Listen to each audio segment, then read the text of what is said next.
அனைவருக்கும் வணக்கம். இது உங்கள் பாத்தி டாக்ஸ். இந்த வீடியோ வந்து போடுறதுக்கு வந்து எனக்கு கொஞ்சம் டைம் எடுத்துச்சு. ஒரு 2 days வந்து யோசித்தேன், எப்படியாவது விவேகானந்தர் வந்து ஒரு ரியலிஸ்டிக்காக நம்ம வந்து காமிக்க முடியுமா அப்படின்னு.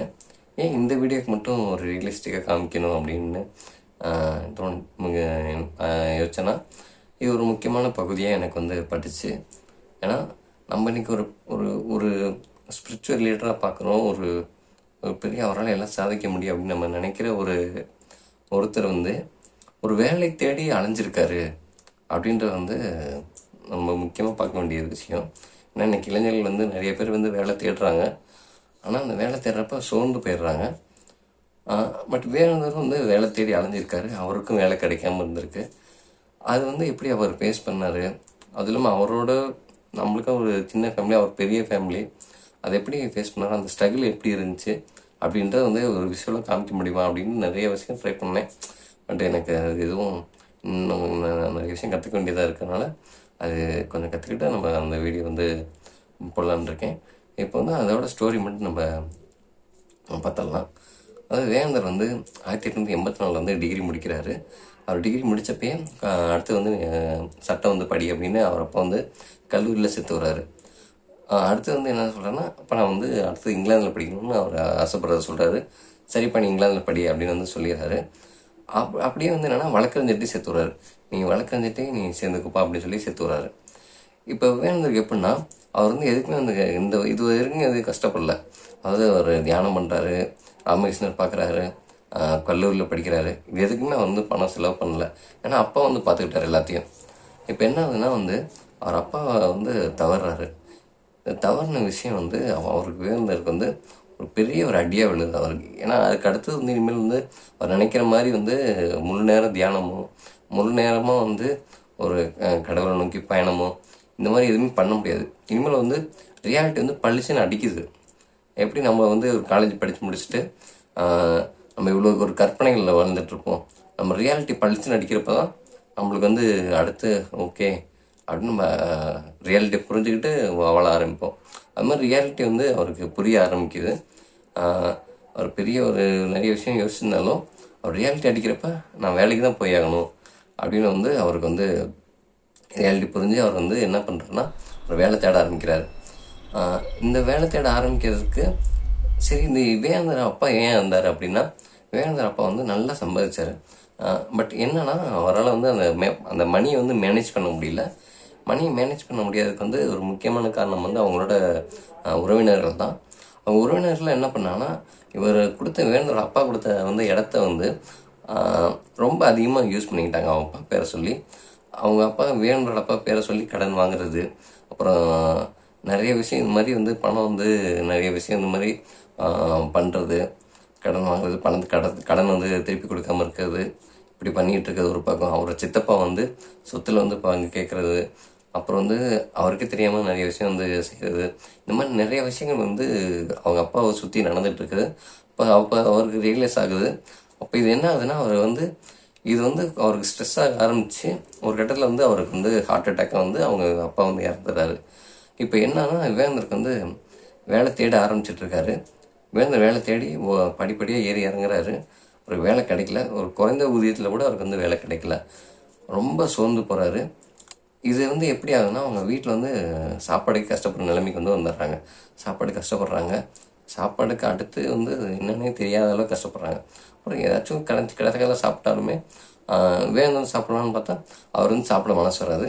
அவர் காலைல கிளம்பி போகிறப்ப சாப்பிட்டு போன்னு சொன்னால் கூட அவர் என்ன பண்ணுவார்னா, இல்லை ஃப்ரெண்டு கூப்பிட்ருக்காங்க நான் சாப்பிட போகிறேன், ஃப்ரெண்டு கூப்பிட்ருக்கேன் நான் சாப்பிட போகிறேன் அப்படின்னு சொல்லி ஒரு பொய் சொல்லிட்டு போவார். ஆனால் நீ ஃபுல் டே வந்து சாப்பிட்ருக்க மாட்டார். அப்படியே மாதிரி வீட்டுக்கு வரப்பையும் சரி சாப்பிட போன்னு சொன்னால் கூட, இல்லை ஃப்ரெண்டு வீட்டில் சாப்பிட்டு வந்துட்டேன் அப்படி வந்து பொய் சொல்லுவார். ஆனால் அவர் சாப்பிட்ருக்க மாட்டார். இதேமாதிரி வேலை தேடி அலைஞ்சிட்ருக்கப்ப ஒரு தடவை வந்து மயங்கி விழுந்துடுறாரு. இந்த மாதிரி நிறைய தடவை மயங்கி விழுறாரு. அப்புறம் ஒரு தடவை வந்து ரொம்ப டயர்டாகி ஒரு இடத்துல வந்து உட்காராரு. அப்போ வந்து அவங்க ஃப்ரெண்ட்ஸ்லாம் அவரை பார்க்க வராங்க. சரி வேணாந்தர் வந்து ஒரு மோட்டிவ் பண்ணலாம் அப்படின்ட்டு அவருக்கு எப்பயுமே கடவுளை பற்றி யோசிச்சுட்ருப்பாரு. அதனால் கடவுளை பற்றி அவர் வந்து ஃப்ரெண்ட்ஸ் வந்து ஒரு பாட்டு பாடுறாங்க. அதில் டென்ஷன் ஆகிறாரு. எனக்கு இப்போல்லாம் இந்த இதெல்லாம் வேணாம் அப்படின்னு சொல்லி டென்ஷன் ஆகி அவர் திட்டுறாங்க. அப்புறம் அந்த பாட்டை பற்றி அந்த இதை பற்றியும் இந்த மாதிரிலாம் பாடாதீங்க என்கிட்ட அப்படின்னு சொல்கிறாரு. ஏன் வேந்தர் இந்தளவுக்கு ஒரு இதாகிட்டாரு? அது ஒரு பெரிய நம்பிக்கையோட அடையாளமாக வேந்தர் வந்து பார்த்துட்டு இருந்தாங்களாம். ஏன்னா அவ்வளோ ஸ்ட்ராங்காக பேசுவார். பட் இப்போ என்னென்னா என்னன்னா நம்ம ஒரு ஸ்ட்ராங்காக பேசினாலும் என்னதான் ஒரு பிலீஃப் பண்ணாலும் கையில் பணம் இல்லைன்னா வந்து நீங்கள் கடவுளை யோசிச்சாலும் சரி, யாரை யோசிச்சாலும் சரி, ஒன்றுமே யூஸ் இல்லை. அந்த மாதிரி வந்து திங்கிங் வந்து அவருக்கு வந்து லைட்டாக கொஞ்சம் கொஞ்சமாக வர ஆரம்பிக்குது. அப்புறம் வந்து என்ன ஆகுதுன்னா, அவரோட நிலைமை வந்து இன்னும் ரொம்ப மோசமாகுது. கிழிஞ்ச சட்டையோடு வந்து வேந்தர் வந்து அந்த காலேஜுக்கெலாம் போக ஆரம்பிக்கிறாரு. அதுக்கப்புறம் அதே மாதிரி வீட்டு கதவை வந்து தட்டுறாங்க, பணம் கேட்டு வீட்டு கதவை தட்டுறாங்க. அப்புறம் வீட்டில் வந்து கேட்குறாங்க, என்ன வச்சு பணம் அப்படின்னு வந்து கேட்க ஆரம்பிக்கிறாங்க. அதில் வேந்தர் ஃபேமிலி வந்து பெரிய ஃபேமிலி. அப்போ ஒரு குறைஞ்சது ஒரு 7 பேராவது வந்து இருக்கிற மாதிரி இருக்க சூழ்நிலையில் எந்த அளவுக்கு வந்து ஒரு உணவு தேவைப்படும், அதே மாதிரி ரெகுலராக வந்து எப்படி வந்து மணி தேவைப்படும் அப்படின்லாம் யோசிக்கிறப்போ அவர் கண்டிப்பாக ஒரு வேலைக்கு போயே ஆகணுன்ற ஒரு நிலைமையும் வருது. அவர் அடுத்து வந்து இன்னும் முயற்சி பண்ணிக்கிட்டே இருக்கார். அப்போ வந்து ஒரு தடவை வந்து திடீர்னு ஒரு தடவை ராமகிருஷ்ணன் வந்து ஞாபகம் வருது. அவரை பார்க்க போகிறாரு. அவருக்கு வந்து கையில் அடிபட்டு படுக்கையாக இருக்கார், படுக்கையாக இருக்கார். அப்போ கூட ராமகிருஷ்ணன் வந்து அவர் பார்த்து ரொம்ப சோர்வாக இருக்க பார்த்து ரொம்ப மனம் உடையிறாரு. அப்புறம் மறுபடியும் இன்னொரு ராமகிருஷ்ணன் பார்க்க போகிறப்ப இன்னொருத்தட்ட பேசியிருக்கார் ராமகிருஷ்ணன். இந்த மாதிரி நரேந்திரர் வந்து கஷ்டப்படுறாரு, அவருக்கு ஏதாச்சும் ஒரு வேலையை வந்து நம்ம ஏதாச்சும் ஏற்பாடு பண்ணுங்க அப்படின்னு ஒருத்தட்ட கேட்டுருக்காரு. இதை பார்த்து வேந்தர் வந்து என்ன பண்ணுறாருன்னா, எனக்காக நீங்கள் ஏன் வந்து இப்படி எல்லாத்தையும் வந்து பேசிட்டீங்க, அதே மாதிரி ஏன் எல்லாத்தையும் போய் தமாட்டை அடிக்கிறீங்க, நான் வந்து இவ்வளோ கஷ்டப்பட்டுன்ட்டு, அதெல்லாம் நீங்கள் எதுவும் பண்ண வேணாம் அப்படின்னு வந்து வேந்தர் வந்து சொல்கிறாரு. அப்போ வந்து ராமகிருஷ்ணன் வந்து என்ன சொல்கிறாருன்னா, உனக்காக நான் பிச்சை கூட எடுப்பேன், அதனால் இது வந்து நீங்கள் வந்து எதுவும் இது பண்ணிக்காத அப்படின்னு சொல்லி ரொம்ப இதாக பேசுகிறாரு. ரொம்ப உருகி போயிடுறாரு. அதுக்கப்புறம் எதுவுமே வந்து வேந்தர் வந்து ராமகிருஷ்ணன் பேசலை. நீங்கள் என்ன வேணால் செய்யுங்க அப்படின்னு வந்து விட்டுறாரு. இப்போ இந்த மாதிரி வந்து போயிட்டுருக்கு. அதுக்கப்புறம் என்னன்னா அவருக்கு வந்து ஒரு ஒரு வேலை கிடைக்குது. அதாவது அவர் படித்த ஸ்கூல்லேயே வந்து அவருக்கு ஆசிரியராக வேலை கிடைக்குது. கூடிய நாள்லேயே வந்து அவருக்கு என்ன தலைமை ஆசிரியராக வந்து பதவி கிடைக்குது. அந்த தலைமை ஆசிரியராக வந்து பொறுப்பு கிடைக்குது. இதில் என்னென்னா அவர் வந்து அதுக்கப்புறம் வந்து வீட்டு பிரச்சனை வந்து ரொம்ப அதிகமாகுது. அதனால் அந்த பிரச்சனையை சமாளிக்கிறதுக்கும் அந்த பிரச்சனைக்கு போகிறதுக்கும், அதுக்கப்புறம் சட்டம் வந்து படிச்சுட்டு இருந்தார், அதுவும் கன்னியூ பண்ணுறதுக்கும் இந்த வேலையை வந்து ட்ராப் பண்ணியே ஆகணும் அப்படின்ற ஒரு நிலைமைக்கு வந்து வேந்தர் வந்து தள்ளப்படுறாரு. அதனால் அந்த வேலையை மறுபடியும் விடுறாரு. அப்புறம் அந்த ஒர்க்கெலாம் பார்த்துட்டு மறுபடியும் வந்து வேலை தேடுறாரு. இந்த வேலையை விட்டுட்டு மறுபடியும் வேலை தேட ஆரம்பிக்கிறாரு. இப்படி வேலை தேடுறப்ப தான் ரொம்ப முக்கியமாக ஒரு விஷயம் வந்து, ரொம்ப முக்கியமான இப்படி வேலை தேடுறப்ப வேந்தர் வந்து சின்ன வயசுலேருந்து எல்லாம் பார்த்துட்ருக்காங்க. அதாவது ஃப்ரெண்ட்ஸ்லாம் பார்த்துட்டாங்க. வேந்தரோட ஆற்றல் வந்து அவங்களுக்கு தெரியும். எந்த மாதிரி ஆற்றல், அவர் எப்படிப்பட்டவர் அப்படின்னு வந்து எல்லாம் தெரியும். அதில் வேந்தர் தீய வழியில் வேறு சைடில் வந்து நம்ம கொண்டு போய் சீக்கிரம் ஷார்ட் ரூட்டில் வந்து எப்படி பணம் சம்பாதிக்கலாம், இப்படி அப்படின்ட்டு வந்து ஃப்ரெண்ட்ஸ் வந்து இன்ஃப்ளூயன்ஸ் பண்ண ஆரம்பிக்கிறாங்க.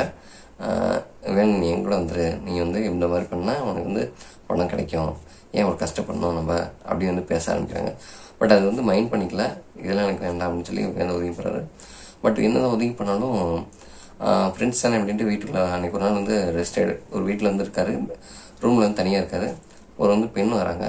பெண் வந்து நானும் இவ்வளோ கஷ்டப்படுறேன் அப்படின்னு வந்து பேசுகிறாங்க.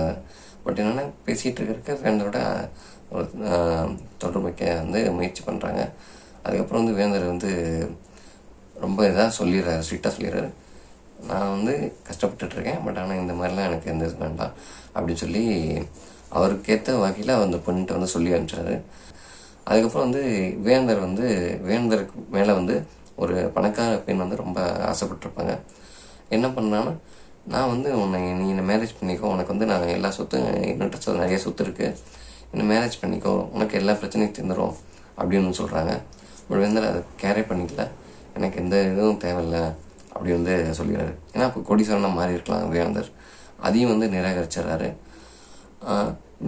நிராகரித்து ஒரு நிறைய விஷயத்துக்கு போயிட்டுருக்காரு. பட் ஒரு கட்டத்துக்கு மேலே எதுவுமே நிராகரிக்க முடியாது. அதாவது இது வந்து தவறான வழி. ஆனால் வந்து என்னென்னா வீட்டில் வந்து பொண்ணு பார்க்குறாங்க. பட் பொண்ணு பார்க்குறத இவர் வந்து தட்டி கழிக்கவே முடியாது. ஏன்னா வரதட்சணையும் தரேன்னு சொல்கிறாங்க, நல்ல வரதட்சணை தரேன்னு சொல்கிறாங்க, நல்லா பார்த்துக்கிறேன்னு சொல்கிறாங்க. இந்த மாதிரி எல்லாமே வந்து கிடைக்கிறப்ப வேந்தர் வந்து என்ன பண்ணுறாருன்னா எவ்வளோ இதுவரையும் தள்ளிப்பட்டது வந்து இவங்க குடும்பத்தை பார்க்குறப்ப வந்து அவரால் வேற எந்த டிசிஷன் எடுக்க முடியல. அதனால் அவர் என்ன பண்ணுறாருன்னா அவருக்கு வந்து சம்மதம் தெரிவிச்சிடறாரு. ராமகிருஷ்ணன் வந்து வேந்தர் மேனேஜ் பண்ணுற விஷயம் வந்து தெரிய வருது. அப்புறம் என்ன பண்ண நேரம் வண்டி எடுத்துகிட்டு போகிறாரு. நேரம் ஒரே ஒருத்தர் சொல்கிறாரு, இந்த இந்த கல்யாணம் வந்து நடக்காது அப்படின்னு வந்து சொல்லிட்டு போகிறாரு. இது வந்து கொஞ்சம் தர்மசங்கடமாக அவர் வந்து இருக்காரு. அப்புறம் நேராக வந்து ராமகிருஷ்ணன் வந்து ராமகிருஷ்ணரை வந்து வேந்தர் வந்து பார்க்க போகிறாரு. பார்க்க போகிறப்ப வந்து சொல்கிறாரு, என்ன பண்ணுறது, எனக்கு வேறு வழி தெரியல அப்படின்னு சொல்கிறாரு. அப்போ வந்து நீ காளியை வழிபட்டுருக்கே நீங்கள் அப்படின்னு வந்து சொல்கிறாரு. அப்போ வந்து சரி உங்களுக்கே நான் போகிறேன் அப்படின்னு சொல்லி போகிறாரு. காளியை வழிபட போகிறப்ப வந்து காளியை வழிபட போகிறப்ப எனக்கு வேலை வேணும் அப்படின்னு வந்து நீ வந்து கேட்டுக்கோ அப்படின்னு வந்து சொல்கிறாரு. ஆமாம், அதான் எனக்கு முக்கியம், கண்டிப்பாக வந்து அதை கேட்பேன் அப்படின்னு சொல்லி காளியை போய் வழிபட போகிறாரு. அந்த கோயிலுக்கு போய் வழிபட போகிறப்ப வந்து எனக்கு ஆற்றல் வழங்கு அப்படின்னு சொல்லி கேட்டுட்டு வந்துடுறாரு. என்னப்பா வேலைக்கு வேணும்னு கேட்டியே? ராமகிருஷ்ணன் வந்து வேந்தர் வந்து பார்க்க போகிறாரு. நீ காளியை வழிபடலை, அதனால தான் உனக்கு இந்த அளவுக்கு கஷ்டம் வருது, நீ போய் காளியை வழிபடு அப்படின்னு வந்து வேந்தர்கிட்ட வந்து சொல்கிறாரு. சரின்ட்டு இவர் வந்து போய் வழிபடுறாரு. எனக்கு ஆற்றல் வழங்கு, எனக்கு வந்து பேராற்றல் வழங்கு அப்படின்னு சொல்லி அவருக்கு என்ன வேணுமோ அதை வந்து கேட்குறாரு. அதை கேட்டுட்டு வேந்தர்கிட்ட வந்து வேந்தர் வந்து ராமகிருஷ்ணன் வந்து பார்க்க வர்றாரு. இப்போ ராமகிருஷ்ணன் கேட்குறாரு, என்னப்பா வேலை வேணும்னு கேட்டுக்கிட்டியா அப்படின்னு கேட்குறாரு. ஐயோ அதை நான் கேட்கலையே, சரி நான் இப்போ போய் வேண்டிட்டு வரேன் அப்படின்னு சொல்லி மறுபடியும் போய் போகிறாரு. மறுபடியும் வேண்டுறாரு. இப்போ என்ன பண்ணுறேன்னா எனக்கு ஞானத்தை வழங்கு அப்படின்னு சொல்லி வேண்டிட்டு வர்றாரு. அப்பயும் மறுபடியும் கேட்குறாரு, என்னப்பா வேலை வேணும்னு கேட்டுக்கிட்டியா அப்படின்னு கேட்குறாரு. மறுபடியும் அதை வந்து கேட்கல வேண்டாரு. மறுபடியும் போகிறாரு. மறுபடியும் இதே மாதிரி தான் கேட்குறாரு. மறுபடியும் வர்றாரு. என்னப்பா வேலை வேணும்னு கேட்டுக்கிட்டியா இல்லையா அப்படின்னு கேட்குறாரு. அப்போ ரியலைஸ் ஆகுது, நம்ம வந்து ஒரு இறைவன்கிட்ட போய் வேலை வேணும்ன்ட்டு ஒரு அற்பமாக வந்து கேட்க முடியல நம்மளால். அப்போ நம்ம இது வந்து ரொம்ப கடவுள் வந்து ரொம்ப கீழான நம்ம இணைச்சிட்டோம். கடவுள்கிட்ட கீழான விஷயத்த நம்ம கேட்க முடியாது. கடவுள் நம்மளுக்கு பெரிய விஷயம் வந்து பண்ணிகிட்டு இருக்காரு, ஆனால் நம்மளால் அதை வந்து கேட்க முடியாது அப்படின்ட்டு அவருக்கே புரியுது. என்னால் கேட்க முடியாது, எனக்கு வந்து பேராற்றல் தான் என்னால் கேட்க முடியும். அது மாதிரி எனக்கு வந்து சில விஷயங்கள் நடக்கும் அப்படின்னு வந்து அப்போ தான் ரியலைஸ் பண்ண ஆரம்பிக்கிறாரு. கொஞ்சமாக அவர் வந்து உணர ஆரம்பிக்கிறாரு. நம்மளால் வந்து இந்த மாதிரி விஷயங்கள் வந்து ஈடுபட முடியாது. வேலை, குடும்பம், இந்த மாதிரி வந்து இந்த குடும்பத்தை பார்க்குறது, அப்புறம் நம்ம கல்யாணம் பண்ணிக்கிறது, அப்புறம் வேலைக்கு போகிறது, இந்த மாதிரி வந்து நம்மளால் எதுலேயுமே வந்து பண்ண முடியாது. நம்ம வேறு மாதிரி இருக்கோம், நம்ம வாழ்க்கை வந்து வேறு மாதிரி இருக்குது, நம்மளுக்கு உண்டான ஆற்றல் வந்து வேறு அப்படின்னு கொஞ்சம் கொஞ்சமாக சின்னதாக அவருக்கு வந்து புரியுது. அப்போ அவர் வந்து ஒரு முடிவு பண்ணுறாரு. வீட்டை விட்டு வெளியேற முடிவு பண்ணுறாரு. இதுதான் வந்து இந்த கதையோட பகுதி. வீட்டை விட்டு வெளியேறி என்ன பண்ணுறாரு அப்படின்றத நம்ம அடுத்த காணொளியில் பார்ப்போம்.